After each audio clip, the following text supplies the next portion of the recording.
Hi hello ನಮಸ್ತೆ ಎಲ್ರಿಗೂ. Welcome back to Navya Vinay YouTube channel. ಇವತ್ತಿನ ವಿಡಿಯೋದಲ್ಲಿ ನಾನು ಮಟನ್ ಸಾಂಬಾರನ್ನು ಯಾವ ರೀತಿ ಮಾಡೋದು ಅಂತ ತೋರಿಸ್ತಾ ಇದ್ದೀನಿ. ಮೊದಲಿಗೆ ನಾನಿಲ್ಲಿ 1 kg ಮಟನನ್ನು ತಗೊಳ್ತಾ ಇದ್ದೀನಿ. ಇದನ್ನು ನೀಟಾಗಿ ವಾಶ್ ಮಾಡಿ ಇಟ್ಕೊಂಡಿದ್ದೀನಿ. ಈಗ ಮೊದಲು ಮಟನನ್ನು ಬೇಯಿಸ್ಕೊಂಬಿಡೋಣ. ಅದಕ್ಕೆ ಒಂದು ಕುಕ್ಕರ್ನ ತಗೋತಾ ಇದ್ದೀನಿ. ಕುಕ್ಕರ್ ಕಾದ್ಮೇಲೆ ಅದಕ್ಕೆ ಸ್ವಲ್ಪ ಎಣ್ಣೆಯನ್ನು ಸೇರಿಸೋಣ. ಎಣ್ಣೆ ಸ್ವಲ್ಪನೇ ಸಾಕಾಗುತ್ತೆ, ಯಾಕೆಂದರೆ ಮಟನ್ನಲ್ಲೂ ಜಿಡ್ಡು ಬಿಡ್ಕೊಳ್ಳುತ್ತೆ. ಹಾಗಾಗಿ ಸ್ವಲ್ಪ ಎಣ್ಣೆಯನ್ನು ಹಾಕ್ತಾಯಿದ್ದೀನಿ. ಎಣ್ಣೆ ಕಾದ ನಂತರ ತೊಳೆದು ಇಟ್ಕೊಂಡಿರುವಂತಹ ಮಟನನ್ನು ಕುಕ್ಕರ್ಗೆ ಹಾಕ್ತಾಯಿದ್ದೀನಿ. ಈಗ ಮಟನನ್ನು ಚೆನ್ನಾಗಿ ಗೋಲ್ಸ್ಕೊಳ್ಳೋಣ. ಸ್ವಲ್ಪ ಅದು ಕಲರ್ ಚೇಂಜ್ ಆಗುತ್ತೆ, ವೈಟ್ ಆಗುತ್ತೆ, ನಿಮಗೆ ಗೊತ್ತಾಗುತ್ತೆ. ಅಲ್ಲಿವರೆಗೂ ಚೆನ್ನಾಗಿ ಮಟನನ್ನು ಗೋಲ್ಸ್ಕೊಳ್ಳೋಣ. ಹಾಗೆ ನೀವು ನನ್ನ ವಿಡಿಯೋಸ್ನ ಹೊಸದಾಗಿ ನೋಡ್ತಾ ಇರೋರಾಗಿದ್ದರೆ ನನ್ನ ಚಾನಲ್ನ ಈಗಲೇ ಸಬ್ಸ್ಕ್ರೈಬ್ ಮಾಡೋದನ್ನು ಮರಿಬೇಡಿ ಮತ್ತು ಪಕ್ಕದಲ್ಲಿ ಕಾಣುವ ಬೆಲ್ ಬಟನನ್ನು ಕ್ಲಿಕ್ ಮಾಡಿ. ಹಾಗೆ ವಿಡಿಯೋನ ಎಲ್ಲೂ ಸ್ಕಿಪ್ ಮಾಡ್ದೇನೆ ಪೂರ್ತಿಯಾಗಿ ನೋಡೋದನ್ನು ಮರಿಬೇಡಿ. ಈಗ ಮಟನ್ಗೆ ಸ್ವಲ್ಪ ಅರಿಶಿನ ಪುಡಿಯನ್ನು ಹಾಕಿ ಗೋಲ್ಸ್ಕೊಳ್ಳೋಣ. ಅರಿಶಿನ ಪುಡಿ ಆ್ಯಂಟಿಬಯೋಟಿಕ್ ಇದ್ದ ಹಾಗೆ ಅದನ್ನು ಯೂಸ್ ಮಾಡೋದು ತುಂಬ ಒಳ್ಳೆಯದು. ಈಗ ಅದರ ಜೊತೆ 2ರಿಂದ 3 ಸ್ಪೂನಷ್ಟು ಖಾರದ ಪುಡಿಯನ್ನು ಹಾಕ್ತಾಯಿದ್ದೀನಿ. ನಿಮಗೆ ಖಾರ ಇನ್ನೂ ಜಾಸ್ತಿ ಬೇಕು ಅಂದರೆ ಇನ್ನೂ ಸ್ವಲ್ಪ ಕೂಡ ಹಾಕ್ಕೋಬೋದು. ಮತ್ತು ಧನಿಯಾ ಪುಡಿಯನ್ನು 2ರಿಂದ 2.5 ಸ್ಪೂನಷ್ಟು ಹಾಕ್ತಾಯಿದ್ದೀನಿ.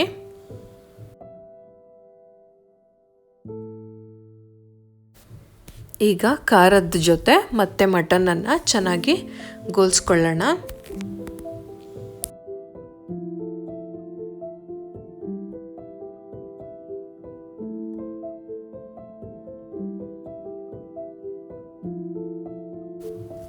ಈಗ ನಾನು ರುಚಿಗೆ ತಕ್ಕಷ್ಟು ಉಪ್ಪನ್ನು ಸೇರಿಸ್ತಾ ಇದ್ದೀನಿ. ಮೊದಲಿಗೆ ಉಪ್ಪನ್ನು ಹಾಕೋದ್ರಿಂದ ಮಟನ್ಗೆ ಉಪ್ಪು ಖಾರ ಎರಡೂ ಕೂಡ ಚೆನ್ನಾಗಿ ಹಿಡಿಯುತ್ತೆ. ಹಾಗಾಗಿ ನಾನು ಫಸ್ಟೇ ಉಪ್ಪು ಖಾರನ ಹಾಕೋತಾ ಇದ್ದೀನಿ. ಈಗ ಮತ್ತೆ ಮಟನ್ ಜೊತೆ ಚೆನ್ನಾಗಿ ಮಿಕ್ಸ್ ಮಾಡ್ಕೊಳ್ಳೋಣ. ಮತ್ತು ಮಟನ್ ಬೇಯೋದಕ್ಕೆ ನೀರನ್ನು ಸೇರಿಸೋಣ.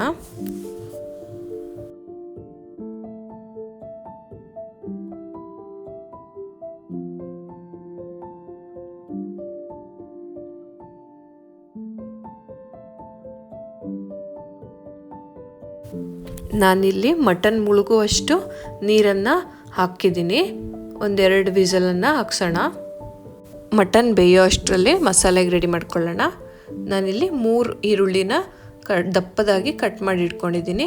ಸ್ವಲ್ಪ ಕೊತ್ತಂಬರಿ ಸೊಪ್ಪು ಮತ್ತು ಬಿಡಿಸಿಟ್ಕೊಂಡಿರುವಂತಹ ಬೆಳ್ಳುಳ್ಳಿ, 1 ಇಂಚಷ್ಟು ಶುಂಠಿನ ಕಟ್ ಮಾಡಿ ಇಟ್ಕೊಂಡಿದ್ದೀನಿ. ಒಂದು ಬಾಣಲೆಗೆ ಶುಂಠಿ, ಬೆಳ್ಳುಳ್ಳಿ ಮತ್ತು ಈರುಳ್ಳಿಯನ್ನು ಹಾಕಿ ಹುರ್ಕೊಳ್ಳೋಣ. ಅದರ ಜೊತೆ ಸ್ವಲ್ಪ ಎಣ್ಣೆಯನ್ನು ಕೂಡ ಸೇರಿಸಿ ಹುರಿತಾ ಇದ್ದೀನಿ. ಈ ರೀತಿಯಾಗಿ ಮಸಾಲೆಯನ್ನೆಲ್ಲ ಹುರಿದು ಮಾಡೋದ್ರಿಂದ ಸಾಂಬಾರ್ ಟೇಸ್ಟ್ ತುಂಬ ಚೆನ್ನಾಗಿ ಬರುತ್ತೆ.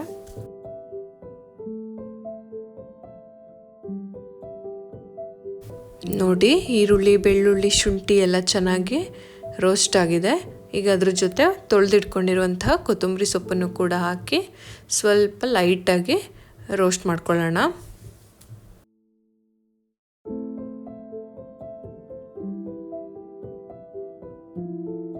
ಈಗ ಮಸಾಲೆ ಎಲ್ಲ ಚೆನ್ನಾಗಿ ರೋಸ್ಟ್ ಆಗಿದೆ. ಅದನ್ನು ರುಬ್ಕೊಳ್ಳೋದಕ್ಕೆ ಒಂದು ಜಾರನ್ನು ತಗೊಳ್ತಾ ಇದ್ದೀನಿ. ಒಂದು ಜಾರ್ಗೆ 1 ಕಪ್ಪಷ್ಟು ತುರಿದಿಟ್ಕೊಂಡಿರುವಂತಹ ಕಾಯಿ ತುರಿಯನ್ನು ಹಾಕ್ತಾಯಿದ್ದೀನಿ. ಮತ್ತು 1ರಿಂದ 2 ಸ್ಪೂನಷ್ಟು ಗರಂ ಮಸಾಲೆಯನ್ನು ಹಾಕ್ತಾಯಿದ್ದೀನಿ.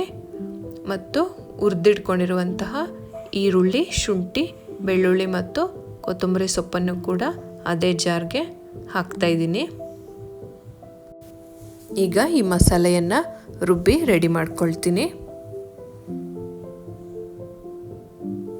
ನೋಡಿ, ನಯಸ್ಸಾಗಿ ರುಬ್ಬೋದ್ರಿಂದ ಸಾಂಬಾರು ಕೂಡ ತುಂಬ ಚೆನ್ನಾಗಿ ಬರುತ್ತೆ.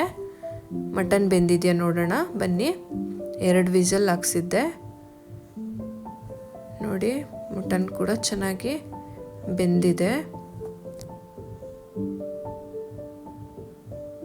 ನೋಡಿ. ಎಷ್ಟು ಚೆನ್ನಾಗಿ ಮೂಳೆ ಬಿಡ್ಕೊತಾ ಇದೆ, ಚೆನ್ನಾಗಿ ಬೆಂದಿದೆ. ಈಗ ಈ ಬೆಂದಿರುವಂತಹ ಮಟನ್ಗೆ ರುಬ್ಬಿಟ್ಕೊಂಡಿರುವಂತಹ ಮಸಾಲೆಯನ್ನು ಕೂಡ ಹಾಕಿ ಕುದಿಸ್ಕೊಳ್ಳೋಣ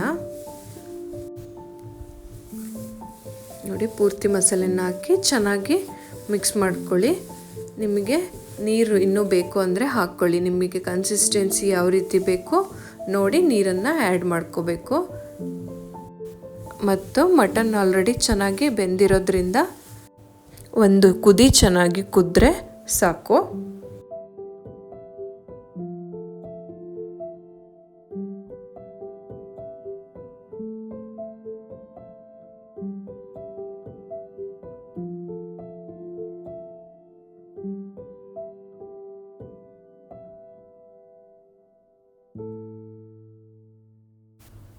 ನೋಡಿ ಈಗ ಚೆನ್ನಾಗಿ ಕುದಿ ಸ್ಟಾರ್ಟ್ ಆಗಿದೆ.